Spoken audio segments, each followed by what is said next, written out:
What is up? Welcome into today's episode of Pushing the Pile, brought to you by FanDuel Sportsbook. Make every moment more. I'm Mike Renner, joined today by Kyle Long and John Breach. And on today's show, we'll be getting into bold predictions for the Week 12 slate, and then getting into some of the matchups that we think will decide the key games on the schedule. But John, since this is your very first show with us, we're going to get into your bold prediction right off the rip. What do you got for us ahead of Week 12 here? All right, guys, I got a crazy one. The Rams upset the Eagles, and Matthew Stafford throws 4 touchdown passes in the game. Now, I already know what you're thinking. Reach, this is the worst bold prediction of all time because Matthew Stafford threw 4 touchdown passes last week against the Patriots. But I just want you guys to know this prediction is all about the Philadelphia Eagles. They have not given up 4 TD passes in a single game this season. They haven't even given up 3 TD passes in a single game this season. They've had one of the best secondaries. We've seen what Quinyon Mitchell's been doing this season, arguably a defensive rookie of the year candidate. And let me throw out, the Eagles haven't even given up 2 TD passes since October 1st. So they've just been shutting down everyone over the past month and a half, but they are going to be in for a rude awakening on Sunday night. I love that. I don't know about you, Mike. I know you talked about it earlier. You said you were picking the Rams, and while I disagree with the pick, I love the bold prediction there. That's how you freaking do it. That's how you start the game off. That's like a first pitch swing home run right there, because you're right. That Eagles secondary, they've been lauded. They've been talked about in such a positive light. Nobody's brought them back down to earth. Matt Stafford is like the perfect guy in this spot to get it done. Mike, do you have a bold, or do you want me to go with mine? Well, let me do mine because it literally goes right off the back of John's. I think the Rams put up 30. Now, do they win? I don't know, but I think they put up 30 in this game. That was my bold prediction. So great minds thinking alike here on this show. This morning, and it's because of what I saw last week. This Rams offense against a Patriots defense that, they're not as good as the Eagles have been this season, but they're no slouch, and especially the secondary for the New England Patriots. They just ran roughshod. 28 points, darn near 300 yards for Matthew Stafford. The offense was just humming. It looked like what we thought when they finally got all these guys back. And now this week, they get another guy back in Rob Havenstein, right tackle. So when you put all that together, a full-strength Rams offense and an offensive line that's been at least had some continuity over the past few weeks, I think we see them at their best this week at home in a game that I think every game for the NFC West nowadays is must win, but for the Los Angeles Rams especially, they would love to have this one. So 2 bold predictions that really jump off of each other. Kyle, what's your first one now? You guys are kicking off. You guys are the chairman at the player haters ball for the Eagles right now, because I tend to think, I thought they were pretenders the whole year, but I flipped the script. I actually think the weird haircut is great now. Nick Sirianni looks awesome. So I'm going against you guys, but I love the bold predictions there.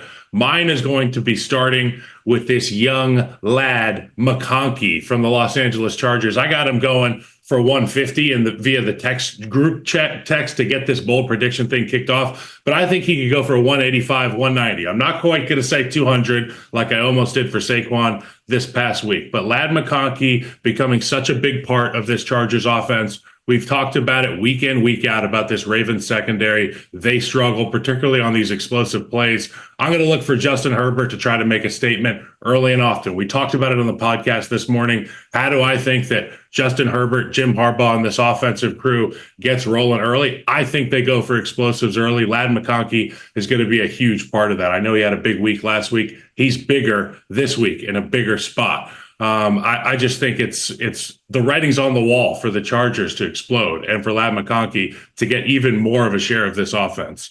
That's just what I see happening this Monday night. I don't hate it. I love it. Because one, Lad, over his last 4 games, 200-plus yard games. Now, he's never gone for 150. That would be a career high. But when you look at the Ravens in that secondary, they still leave them out on islands a lot. Like, it's not they haven't realized that they're bad and that we need to play this sort of backup zone coverage defense, keep everything in front of us, eliminate explosive plays. They'll still let their cornerbacks get on an island.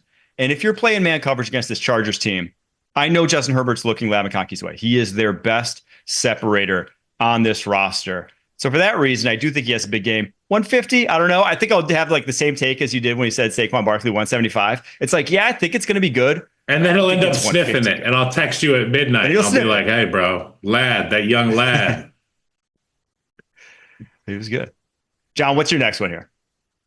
Well, real quick on Kyle's, I'll just say that when they played the Bengals on Sunday night, they clearly went in there with a game plan to run. And after about a quarter, they're saying, what the heck are we doing? This defense is terrible. We got to start throwing the ball. They do it. Justin Herbert has a huge game. And it does feel like they're just going to go in there with that mentality on Monday night. You've got the Harbaugh brothers. It's going to embarrass. Jim's going to embarrass John. He's never beat him. So I love it. All right, I'll get to my second bold prediction. I am going to say the San Francisco 49ers go in to the frozen tundra of Lambeau Field and beat the Packers by double digits. Now, this sounds a little bit crazy because the 49ers haven't looked very good this season. 5-5, not even first place in the NFC West. But it just feels like watching the Packers defense over the past few weeks, it's just like a leaky hole on a ship that's getting ready to explode, but in a bad way where the whole ship sinks. We're talking, let's go back to week 8. They played Jacksonville. They gave up almost 400 yards to a Jags offense that's not that great. I'm sure you guys watched them play the Bears on Sunday. And yes, the Packers won, obviously should have lost. But look, the Bears had got 23 drives without scoring a touchdown. They moved up and down the field on the Packers. So when you have Chicago and Jacksonville putting up huge numbers, I think this is the week where San Francisco kind of puts it all together. Christian McCaffrey's got his sea legs under him. George Kittle's going to be out there. And as long as Brock Purdy's willing to throw downfield, I could see the 49ers putting up 30, winning this game by double digits. I love that one.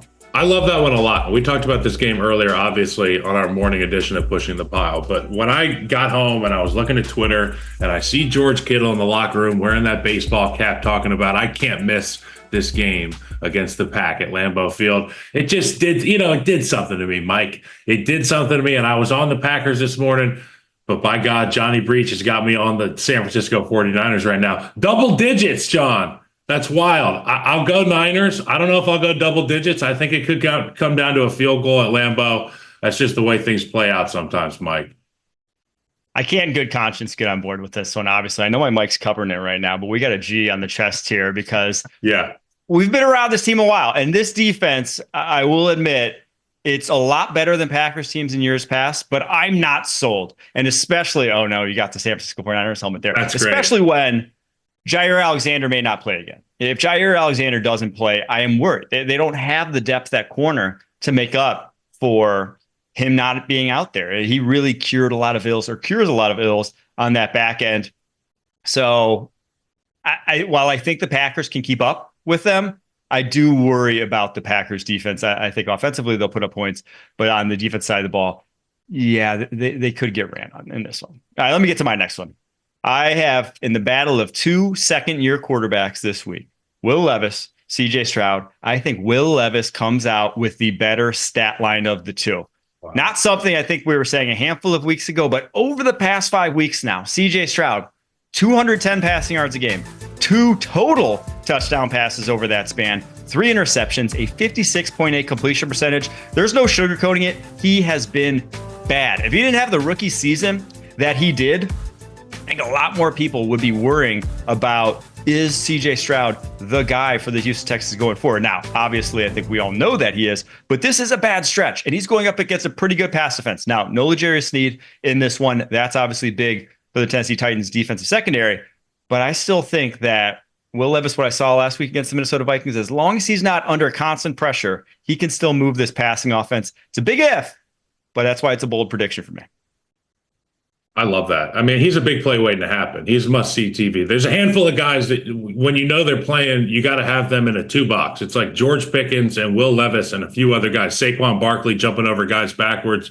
But Will Levis, when he plays, he's an explosive pass waiting to happen. He's a hero-type football play waiting to happen. So I could totally see him getting super up for this game. And obviously, C.J. Stroud's come back down to earth. There's just been so much turmoil at the offensive side of the ball. Slowick, question marks. Nico Collins injury, Stephon Diggs out for the season, offensive line reshuffling. I could totally see that happening, but it's really bold, Mike. That's really bold. Will Levis outplaying CJ Stroud. My goodness. Bold. I'm going to go not quite as bold here. I'm going to go Denver Broncos quarterback Bo Nix going for 4 touchdowns again in the division against the Las Vegas Raiders. I just think something is really vibing right there in Denver. And I feel like if he goes out and has another one of these 4 touchdown games against a group that's banged up on the back end, Ja'Cory Bennett dealing with an ankle, a lot of injuries in Las Vegas. They're trying to get a temperature check every single week with that group. I also think you could benefit from getting some free plays. I don't know if you saw Mike McDaniel and this Dolphins offense kind of getting after Max Crosby's aggressiveness, doing a little jujitsu, using Max's aggressiveness against him. So maybe some free plays for Bo Nix. Look for one of those free plays to become a touchdown, 4 of them for Bo Nix. And I think he keeps climbing that offensive rookie of the year ladder there, Mike. Before we get to my take on that, can we get that Bo Nix graphic back up? Why did he look terrifying in that? He looked like he was. He is terrifying. He looked like a. Look if at you that. see this guy, that is not, your offense is about to get massacred. You got to kill this guy when you get the chance, because with a smile like that and those eyes, I start to question the things he's seen. And with Sean Payton behind him pulling the strings, oh, watch out, boys. Watch out. That's straight out of the movie Smile. He's coming after everyone. Yeah. My Lord. I will say the Raiders defense this year not been, they just don't look like they have a defensive head coach, right? You expect defensive head coach, a disciplined defense that does their business the right way, even if maybe they don't have the best talent in the world. It ain't been that. And that's obviously probably the biggest indictment you can say about the Antonio Pierce era there in Las Vegas. All right, those are our bold predictions for the week. We're going to come back after a break and get to this Chargers-Ravens game, all the matchups that are going to decide it right after this.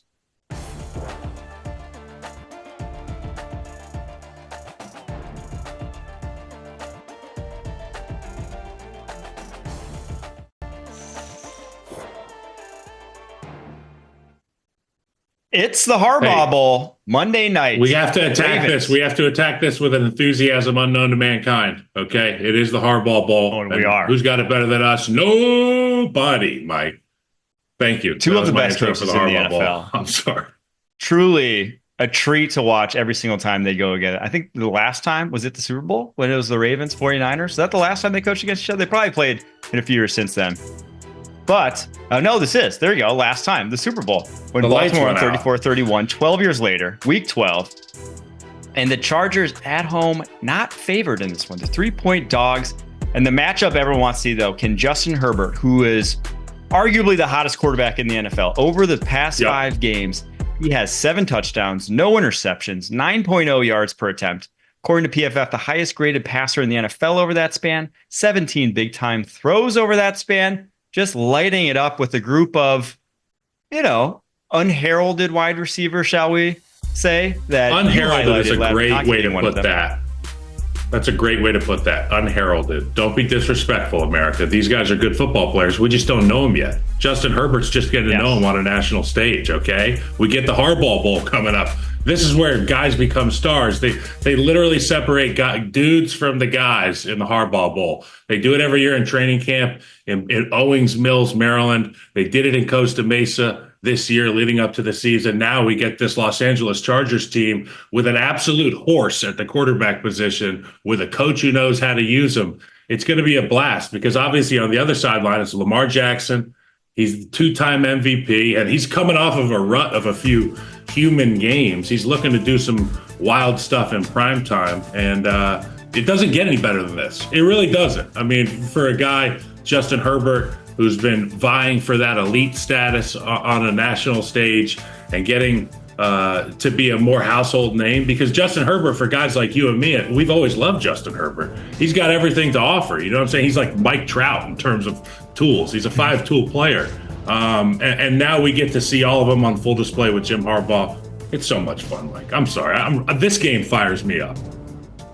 It really does. It's a great Monday Night Football matchup. And the one real matchup in this game that I can't wait to watch is kind of the one you highlighted with Ladd McConkey. Just these Chargers wide receivers in this passing game that's been so prolific of late, going up against the Ravens secondary that's been so much maligned. The worst pass defense in terms of yards per game in the NFL this season. I do wonder if at some point we see Brandon Stevens, the starting cornerback, bench for Nate Wiggins, the rookie, because he's allowed the second most yards in the NFL this season. He has been, at times, the guy that gets picked on by opposing quarterbacks because as I mentioned in the first block, the Ravens don't play a safe brand of football on the back end. They're not dropping into zones to protect these corners. They're still letting them go out there and be feisty. Like they're still saying, we think our guys are better than your guys. And when Marlon Humphrey's healthy, when Nate Wiggins is healthy out there, sometimes they're correct. I think last week they were definitely correct in that assessment, and those guys had good games. But against this Chargers unit where Quentin Johnson is all of a sudden this big play threat, Ladd McConkey is all of a sudden this slot machine, I'm not sure they have the guys to do it, and I think the Chargers move the football on them.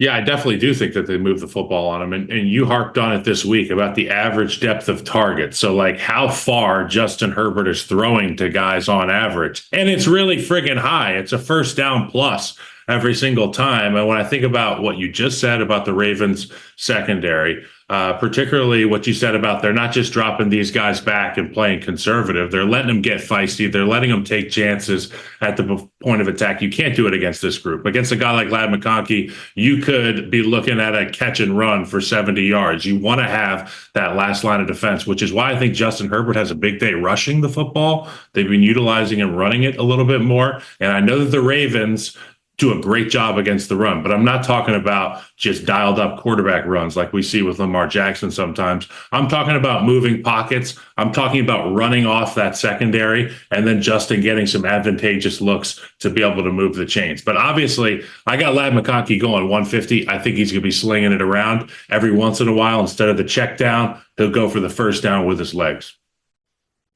Yeah, I think the other matchup I want to watch in this game after that one is we turn the ball around. When the Ravens have it, these Chargers linebackers who have played so well this season, Diane Henley, been a breakout star for them in year two, their third round pick from a year ago. How are they going to fare against just the whole dynamic that the Ravens throw at you over the middle of the football field, whether it's those two tight ends in Mark Andrews and Isaiah Likely, whether it's Derrick Henry, the rushing leader in the NFL, running it, pounding the rock right down at you, coming downhill at 247 pounds, or whether it's these speedy wide receivers that they have running crossers seemingly all day long, giving you all this eye candy. And then if you do your job defending all that, all of a sudden Lamar Jackson breaks out in space, then you have to track him down. So I'm watching these two, Denzel Perryman, Diane Henley, and how they match up with everything the Ravens throw at you, because you have to have some smart guys in the middle of the football field, or else Lamar Jackson will pick you apart on Monday night. Yeah, and it's such a mystery. Even the offensive line for the Ravens sometimes doesn't know who has the football. Think about how tough it is for the second level of that defense. And for a guy like Jesse Minter, I think the onus is on him this week to keep it really simple with his group and allow his unit to play fast. Keep the rules very simple, because when you play against Lamar Jackson, it's got to be binary. Does he have the football or does he not have the football? And once you attain that information, then you can play faster than before. But keep it simple. Allow your guys to get after the quarterback. And that's what I think really the secret sauce is, allowing those edges to collapse on Lamar Jackson. That's how you can make it easier for that second level of that defense. Get those edge rushers tuned into some power rushes and trying to collapse that pocket on Lamar. And I do think that's one of the things that's beautiful about this Chargers defense and Jesse Minter, and what's so different than we saw in the Brandon Staley era, is the simplicity of it. They are a too-high defense. And the difference between Brandon Staley, who was a too-high guy, and now is it's so much more static. They are running similar concepts, play after play after play, and reinforcing that this front seven, we stop the run first. We are not going to put more safeties in the box. We're not going to add more guys into the box to stop the run. We are going to play more disciplined football than they ever did in the Brandon Staley era. We are going to kick butt in that aspect and allow our guys who are coverage players, our safeties, our corners, to play coverage, because the guys that we play to play run defense will be good run defenders. So it's such a more cohesive unit there than we ever saw in years past for the Los Angeles Chargers. And I think that's exactly what you have to be to face up against this Ravens team. And why I like the Chargers in this game is because you have to not take the eye candy. You have to not be going the way that Todd Monken and his play calling wants you to go, taking you out of place with either play action fakes, run option fakes, things of that nature that are just meant to distract. And I think I love the way this Chargers defense is set up to sort of combat that this weekend. The way you just put that about their defense, they're kind of unsung heroes. Like you talked about their receivers as unheralded and their defensive line as unsung heroes. And that really is what the culture that Jim Harbaugh is instilling in his football team. He's like, do more so that your teammates that you're helping can have to do less and are able to make bigger plays. It's like less is more, simple, play fast. And you can see an unrelenting commitment to the running game early in the season. And we've seen it with their run defense as well. Minter's got a great group, and it's Harbaugh's culture. I like that matchup. Can't wait for that one on Monday night. We're going to take a quick break, but after that, going to get into Packers, 49ers, the matchups that are going to decide that one in Lambeau on Sunday.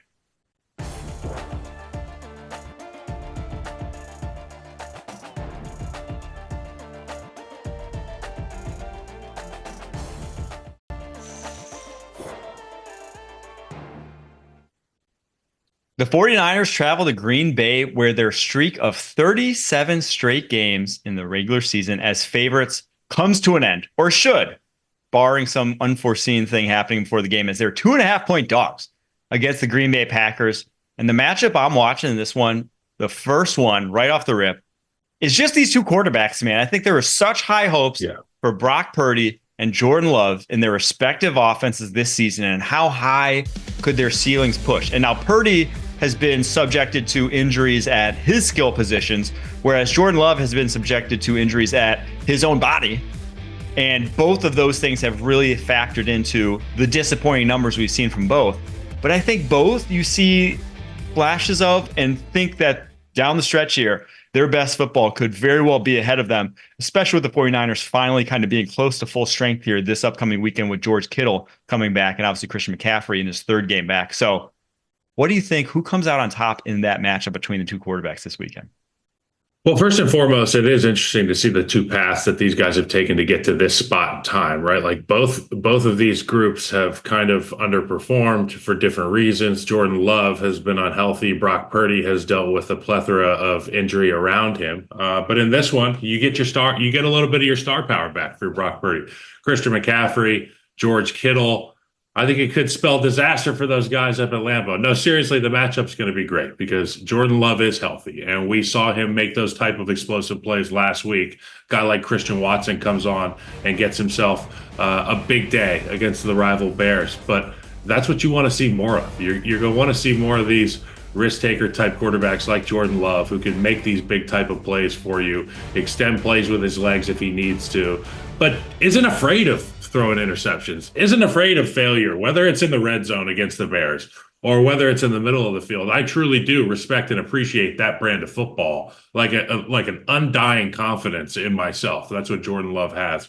And for Brock Purdy, we do know that he is helped a great deal by the stars around him, and there's no reason why he shouldn't feel confident going into Lambeau Field with Kyle Shanahan. You and I were just talking outside of the show about Kyle Shanahan, the great job he does of scheming up that run game, making the jobs of the offensive linemen really simple. They're not chasing down out-leveraged mic points. They're not worrying about cutting off guys that they have no business trying to get to. They keep it simple, and I think for Brock Purdy, the same thing. And when they go on the road, they have to keep it even simpler. And now they got George Kittle back in the lineup. I think it could spell a successful day for the Niners at Lambeau. I do think we'll see offense, especially since weather's not too bad there. It's cold, but it's not too cold. It's the kind where you can still throw the ball, still run your offenses. And I do think both these offenses are just look primed to take that next step sort of down the stretch here if they can stay healthy. The one matchup I'm worried about as a Packers fan, and we hit off this one off the rip, the Packers run defense against this 49ers offensive line. And now when Christian McCaffrey's come back, it's honestly been a step backwards seemingly for this rushing offense. They really have not had the success with him right now. He just doesn't quite have his feet under him. He's not the guy we saw of old there over the past couple weeks, but that can obviously change quickly. The more reps he gets, the more comfortable he gets, and the more that Achilles feels like it's back to normal. But even still, the 49ers seemingly over the entire Kyle Shanahan era have had the Packers number when it comes to the running game. Multiple times in the playoffs, multiple times in the regular season. It just seems like they cannot get the stops when it matters most. And the guy I'm looking at in the middle of that Packers defense that I truly think has somewhat been responsible for their little defensive regression of late, that when he was out is when the defense was at their best, it's Quay Walker, the first round linebacker that drafted a couple years ago, third-year player. He has not made that step that they expected when they drafted him in the first round back in 2022. And in fact, looks even more hesitant at times than he has in the past. Whereas when Eric Wilson was out there, that guy was flying around making plays, man. I don't know if another game like that happens and they lose this one against San Francisco 49ers. I don't love calling for guys' jobs, but he is hurting them right now with his performance on the football field. You talked about hesitation. I saw it last week where Caleb Williams was right there in the A-B gap, and Quay Walker was right there for him, and he pressed the triangle button instead of the tackle button. He went up for the tip. There was no throw. Caleb Williams extends the play with his legs. I see what you're talking about. I understand your complaints, Packers fans, and that's a first-round pick, you said. So, I mean, we got to have some conviction there. The matchup that we talked about earlier is Kyle Shanahan. Kyle Shanahan, ability to control the time of possession. We know that this Packers team likes to have as many opportunities as they can. Their guy's not afraid to throw interceptions, and obviously along the way, he's going to throw a lot of touchdowns. Against the Bears, they limited some of those drives. They made the Bears stub their toe. I think if the Niners can just keep it first down marker to first down marker chain, just keep the chains moving, keep Jordan Love off the field, that'll be the matchup. It's all about Kyle Shanahan scheming this thing up. Do we think that he subs Christian McCaffrey out a little bit more this week? Because through 2 weeks, he's played darn near every single snap. I forgot to say that. I forgot to say this because you said it and it reminded me. We've had this conversation before. Christian McCaffrey comes back in. He was gassed in Tampa Bay. He's still getting his legs under him. John Breach said he's got sea legs. That's a good way to put it. He's still figuring it out. Also, when you're playing full speed after all this time off, it takes time to be able to see things. Okay, it takes time to be able to see the plays develop, leverage the second level defenders. And to your point, these other guys, they've been beating their head on the linebackers, gain of 5, gain of 10 the whole season. So I do agree with you. We don't have to just go out there and overuse Christian McCaffrey. We still need him down the stretch. So if we have to ramp him up slower, that should be the case. Yes, through 2 weeks now, 118 yards on 32 carries. He's only missed less than 10 snaps over that span. So the role we saw from him before, where it was just, as about as every down back a role as exists in the NFL, they just said as soon as he's healthy, he's in it, which to me is wild because when I watch him, especially later in games, he doesn't look like their best back. He doesn't even look as good as Jordan Mason did out there when Jordan Mason was rolling. And now obviously he brings a different game in terms of receiving ability that those backups just flat out don't have. But you're talking juice. I'm not worried about carry to carry juice. That's what you need. And if he's going to be as gassed as he is, if he's overused early as he has been, that's the kind of production you're going to get out of him. And Pete Prisco talks about it. Throw whoever you want in there. Just make sure they got a fresh tank of gas. And I'm talking about oxygen, make sure they're fresh. Because in that offense, you can hit home runs with most guys. Except for Christian McCaffrey the past 2 weeks. Long of 13 on 32 carries over that span. Just that ain't the McCaffrey we know from old. So the only thing that worries me is not Christian McCaffrey, but that Kyle Shanahan will have some tricks up his sleeve. This is truly a must-win game for them at 5-5 with their schedule down the stretch with really no gimmies remaining on this schedule. They're going to have a dogfight every single week. And after this, they're in the playoffs because they go to Buffalo. They're in the playoffs right now. This is their playoffs. Like it starts. So it's got to start because, maybe the Cardinals could falter, even though they have a very easy schedule going on down the stretch. But it's like, say the Cardinals falter. Well, then you got to compete with the Rams because the Rams are 5-5 too. We'll say the Rams falter. Well, then you got to compete with the Seahawks because the Seahawks are 5-5 too. So someone is going to have to rise to the top, and it's going to be difficult to do. If you drop this one to Green Bay and you drop next week to Buffalo, you could probably kiss this season goodbye for the San Francisco 49ers. All right, we're going to get to the other NFC West team that we just mentioned here, the Rams, as they face the Eagles right after this.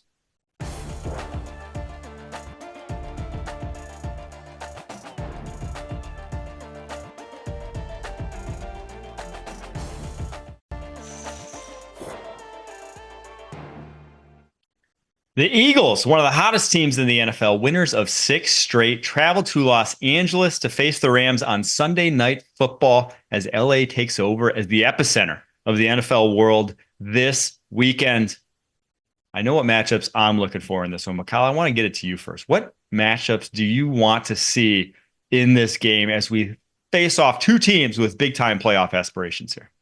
Well, obviously, I want to see how these wide receivers match up with the coverage elements on the other side because, that's what it comes down to. Is this offense going to be able to do what they want to do? Are they going to be able to stick to their plan with Cooper Kupp and Puka Nacua, two of the most physical, prepared, mentally gifted, physically gifted guys, and Matt Stafford, obviously, all of those things as it pertains to throwing the football. When they have it rolling, when these guys are playing bully ball, because it's not just the receiver position they're playing. We've talked about it at length. These guys are asked to do so much. They're asked to be a physical element. They dig out linebackers. They go and they crack guys at the edge of the line of scrimmage, in addition to making big plays. So the matchup is going to be, is this Eagles unit going to step up to the plate as they have up front on both sides of the ball, O-line and D-line, physically? Can they meet? Can they answer the bell, as it were?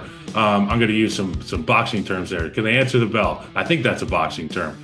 But the Philadelphia Eagles have as of late. And in order to stop this Rams team, you got to go punch those receivers in the mouth. That's what I'm looking for. Will they let them have success? Yeah, I hope they're not punching like Mike Tyson was last weekend. But Puka Nacua punched a guy in the face not 3 weeks ago. So, you or like be ready that. for That was about as this strong team. as Tyson was throwing his haymakers. But I do think this matchup is much CTV because of how good this Eagles secondary has been. You saw that 211 yards per game as a team over the last 6 weeks. Truly insane stuff. And how Vic Fangio has changed this unit around, but not just Vic Fangio. Howie Roseman and the additions in the first and second round to that secondary. Quinyon Mitchell has not allowed over 30 yards in a game since week 4. The rookie first rounder has been playing like a all-pro over that span. Did not allow a catch against the Washington Commanders. Not one. He's going up against Terry McLaurin most of the day. Not a catch on 42 coverage snaps. And then you have Cooper DeJean being a do-it-all player in the slot that you can trust to play and be an add-on as a linebacker in the running game, but then go one-on-one against wide receivers and man coverage. It's just like, everyone said it at the time when they got those two guys. They're like, man, how'd they get those two in the first and second round? And everyone looks even smarter right now because those guys are playing out of their minds. So it will be a tough test for the Rams, but I do think what I saw from them is this past week against the New England Patriots was a true mastery of what Sean McVay wants his offense to look like. It was the pure balance that he's known for with the running game and the passing game. And just Matt Stafford having everything at his disposal. I just hope that this Rams offensive line truly is fully healthy, that we get to see Rob Havenstein at right tackle, and that we're not having to sort of scheme around that the way they were playing left-handed for the first half of this season. So that I love that one. But the matchup that worries me, I said I think the Rams are going to put up 30 points. But it does worry me when I just look at the heights and weights of the Eagles offensive line against this Rams defensive line, because outside of Cam Jurgens, center for the Philadelphia Eagles, I think everyone else tips the scales at 350 plus for this Eagles offensive line. Whereas when you go on the other side, no one in the starting 4 for the Rams tips the scales at over 300 pounds. These are light dudes, whether it's Byron Young, whether it's who's barely touching 250 on the edge, whether it's Kobe Turner and Braden Fiskey, who are more around 290 pounders on the interior. If you just want to play a little bully ball up front there, I think the Eagles might be able to just control this game by running the football all day long. Yeah, it depends on which version of the Eagles are asked to take the field. Is it going to be the team that wants to play bully ball? And we know that they have that ability with that superstar back there, a running back, and those hogs up front. They're not just hogs. They're super gifted. They have a good gifted front with continuity. You mentioned Cam Jurgens not being a massive guy, but boy, he is an ass kicker. You take a look at that film last week, and he's punishing guys out front of Saquon Barkley. So that offense has been a lot of fun to watch. And I really do think that could be a key determining factor in winning the game. We haven't even mentioned Kyron Williams yet. Kyron Williams going to play a big part in this game because if that secondary from the Eagles does step up, if Vic Fangio has answers to Sean McVay's test, we're going to test out that running game. And if Rob Havenstein is back in there and feeling good, I feel good about running the rock if I'm Sean McVay. We've got some of our pieces back there, and we trust our guy at running back too. Well, the thing is, it's not just been this secondary for the Eagles that's been playing so well over their 6-game stretch. It is this front seven, and specifically those linebackers that are going to have to tackle Kyron Williams. Zach Bond, Nakobe Dean. I think heading into the season, everyone pointed at that position and was like, ooh, that could be a problem. They added Devin White because of that, and that wasn't going to fix it. But no one thought Zach Bond was going to be what he is, a borderline Pro Bowl linebacker this season with how he's performed as the Mike in that defense. And then Nakobe Dean, everyone's darling a few years ago, coming out in the draft, had injuries, fell because of his size, didn't get to see the field the past couple of years. All of a sudden, post-bye week, he has flourished into an incredible playmaker at that second level, one of the most instinctive. And when he sees something, he plays with no fear and attacks it. He still can get paws on him. He still can get blocked out of plays now and again. But when he made that game-winning interception against the Jacksonville Jaguars a few weeks ago, you saw a guy who put tape study into action. He was calling for it. He said, watch for the wheel coming. And when they get to the low red zone, saw it, got right on top of it, made the play. He's that kind of linebacker that can flip this game. So Eagles defense, it ain't just one level. They're playing good ball at all three levels right now. That's why they're on this hot streak. We talked about Zach Bond. We won the Florida Man Award like week 1, dude. And then we took that award away. He was so good that we just gave it to him.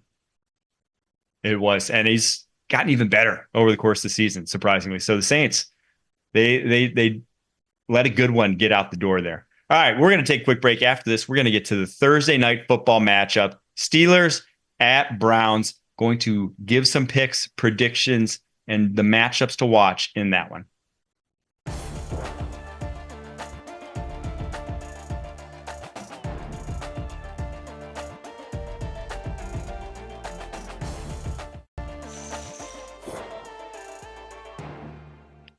The 8-2 Pittsburgh Steelers travel to Cleveland tonight to face the 2-8 Cleveland Browns. It's going to be cold, mid-30s temperatures. Yep. It's going to be rainy, and it's going to be windy. So Steelers, 3.5-point favorites on the road. 36.5 points is the over-under. That's obviously very indicative of the weather conditions there, but maybe a little bit of an equalizer for the Cleveland Browns at home with those conditions. Maybe those moon balls that Russell Wilson's so known for out to George Pickens on the outside may not be possible if that wind's blowing them every which way. So what are you looking for in this matchup between two AFC North foes? What I'm looking for is Mike Tomlin getting in Russell Wilson's ear and just letting him know what I think he already does know. And that's that the turnover margin in this football game will determine the game. These Thursday night games, they're never, in my opinion, very easy on the eyes offensively. You're playing against a group in the Cleveland Browns that will do anything to put points on the board with the guy they have at quarterback, Jameis. He's no stranger to turning the ball over. You look at the windy conditions, the cold conditions, it might be a little wet there in Cleveland. I fully anticipate this to be one of those games where the team with the least amount of turnovers wins it. Russell Wilson, obviously known for the moon ball, but I think they lean on the rushing game, the running game for Najee Harris, Jaylen Warren. You got to get these guys going. You got to just limit possessions and understand that when he is out there with the football, you're looking at the opportunity to get a takeaway for that defense of the Pittsburgh Steelers. We know that front gets after quarterbacks, and we know that Jameis sometimes provides gifts a little bit early for Christmas too. Yeah, I think that's my worry if I'm a Browns fan, is that just because it's rainy and windy, just because the conditions aren't there to pass the football, doesn't mean that Jameis won't try to hit the tightest window imaginable, 25 yards down the football field. He's going to try to plug in that bang 8 between the safety and the linebacker, and that ball is going to sky on him just into the hands of a safety probably a couple times. If I had to bet, I think this is a 2 to 3 pick Jameis game because it's going to have to be on the ground, right? And unfortunately, if you saw Nick Chubb's gruesome injury, you're floored that he's even playing right now. But if you've watched him, 3.1 yards per carry since he's come back the past few weeks, he has not been himself, man. And it's really sad to see. But this Browns running game, if it is just a run game versus running game, that's what's going to decide if the weather is that bad. Well, the Pittsburgh Steelers have the much better one. And I think we could see Justin Fields kind of like we did that late fourth quarter, gotta have it situation. We might see him come in some packages, do some read options just to get a shot in the arm, just to switch up your looks for this Cleveland Browns front seven and what they have to sort of account for, because they're not going to be preparing for Russell Wilson, right? Short week, or they're not going to be preparing for Justin Fields, right? Short week, you do all you can just to defend Russell Wilson. Putting Justin Fields in there could give them a little bit of a shot in the arm. I like that a lot. I like that a lot, Mike. And what's a good way to keep a team on their toes? Throw the backup in there that runs a 4.4 and he's 6'5", 240. You know what I'm saying? He's been on the bench. He's got juice. He's got a little bit of a chip on it, more than a bit of a chip on his shoulder, obviously, because of all the things that have transpired. But if he wants to endear himself even further to this team and this fan base, go out there, get the rock a couple times, run it really hard in one of these Thursday night games.